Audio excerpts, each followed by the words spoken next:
Hello and welcome back to the Advice Nut. Let's get to our first email. Okay, I've been living in this place for 5 years now, and I've been miserable ever since my arrival. I have no friends here, no family, and am soon to quit this crappy job I've had for 5 months. In my former life, I had no trouble making friends and held a job for 3 years. I made a big mistake by pulling up stakes and relocating here. Now I feel stuck. I don't feel good about myself and finally weighed myself this morning. I've gained 45 pounds in the last year. I have had some off and on friendships here, mostly off, and I just don't fit in. I'm ready to just throw in the towel, but I just can't. I have a house I could sell and I could pick up and leave, and I just might do that. Still, so much time is wasted here in the last 5 years. Anyway, I don't know where to start. Think I'll just work out today and clean my house. All I can think of is baby steps. I'm not a spring chicken, and if I don't get it together now, I'm afraid I never will. Well, first of all, it's a good thing you don't want to give up. You're just depressed in a slump, but you don't want to give up because you said that you can't give up, and the good part about it is you're taking steps, and baby steps is what you need. You don't need to start off taking big giant leaps because that's not a good thing. You need to take your time, and I can understand not wanting to start over, but the good part is you're trying to start over and you're going to succeed. You're cleaning your house, which makes you feel so much better. And you're going to do some exercises, and you're just in a slump. And I think this letter is just you wanted to kind of vent a little bit. As far as making friends, a lot of people I know make friends online. Sometimes it's not even a matter of just going out. Sometimes you can just make friends online and talk to them, going to the chat rooms, things of that nature. So you'll be okay. I don't know about your spirituality, but a lot of people are into meditation. You don't have to be religious to do that. Think about meditating. If you can only meditate 1-2 minutes, it gets better. Just relax, close your eyes, and just don't think about anything. And it works rather well, but you're moving in the right direction, and I want you to continue because you don't want to give up. And the mere fact you don't want to give up, that's a huge accomplishment, okay? So you just hang in there, okay? Let's go to our next email. I've got some friends that I really don't like at all. For many reasons, I'm at the stage where I think I need to make an effort to start making new friends. You get to the point where you need to accept that some people are just bad. Especially at 25 years of age, I'm at the stage where I really have started asking why I hang around these people. There may be 2 or 3 I don't know that I actually fully like. Most others annoy me in some way. People who have had pretty easy lives still like to complain. I mean, if you have to complain, find a website or a therapist. I've been mates with these guys for years, but I really feel like most of them are total losers and that I need to make new friends. Okay, well, it sounds to me that you already know these people aren't your friends because you don't have friends you don't like, okay? That's number one. So these people are not your friends. You're using the wrong word. They sound like they're just associates. And if they're bad news, get rid of them. Don't feel guilty about it.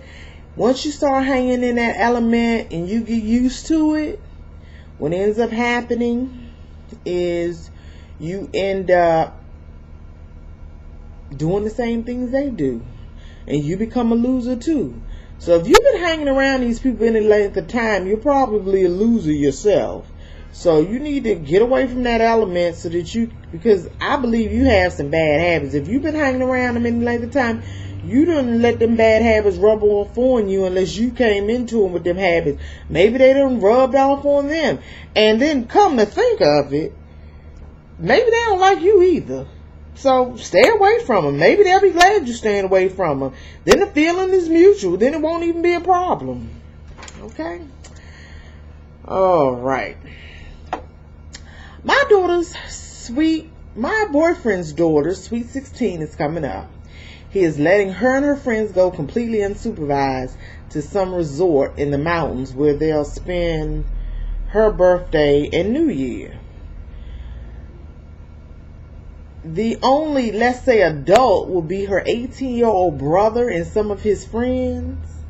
Now, I'm not meddling. I know it's not my business at all, but I guess I needed to vent. Let me tell you something, baby. You need to meddle in that situation. That's a dangerous situation. 18-year-olds, look, 18 and boys, and then 16-year-old minor girl. Look, wait a minute, hold it. I've been 16 years old before. At about 12, 13, little girls start getting a little warm and hot down there. And boys, Lord knows they've been hot a long time. That is a bad idea. And far as I'm concerned, you ain't meddling. I think somebody needs to intervene in this situation. Like the girls who are going to go up there with her, their parents need to get a little bit more information. That's bad. And I'm going to tell you the truth. If he allows this to happen, I don't think I'd have a drop of respect for him. That's a dangerous situation, and he needs to rectify that. Let's get to our next email. I snoop because I care. Today, my son's buddy and him were discussing hand jobs and blow jobs. Apparently, his 14-year-old buddy is getting them. My question is it too early in age for this kind of talk? My son is a mature 13-year-old. Just don't know what to think. And he doesn't have a girlfriend. Well, you said it. He's 13. And yes, 13-year-old boys talk about things like that. 13-year-olds talk about that. I don't think you have anything to worry about. We don't want to think about babies having sex. We definitely don't want to think that. But the reality is that they do.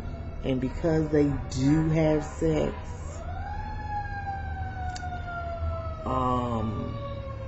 you want to talk to them. But the thing is, it's hard for a mother to talk to a son about sex. It's a little easy for her to talk to a daughter. Maybe if you had a male around, like his uncle or something like that, or his father could talk to him. Men can talk a little bit better. And then another thing, when men don't make such a big deal out of this, and we as mothers think that it is a big deal, but I have a son, he's 21 now, but fortunately he came to me. We could talk about things like that. So if you don't think you can talk to him, see if you can find somebody else who can talk to him. Maybe send him to his regular doctor, get him a doctor who is a male. But I can understand your concern, but I really don't think it's too much to worry about, for the simple fact that he's 13 and that's what boys do. But see if you can talk to him if you can't find anybody else to talk to him. I understand your concern, but I don't think it's that big a deal. Try not to worry too much about it, okay? All right, well, that's the end of today's show. But if you want to contact me, email me, talk to me, comments, concerns, criticisms, I'm for it all. Just contact me at theadvicenut at live.com. Theadvicenut at live.com. Until next time.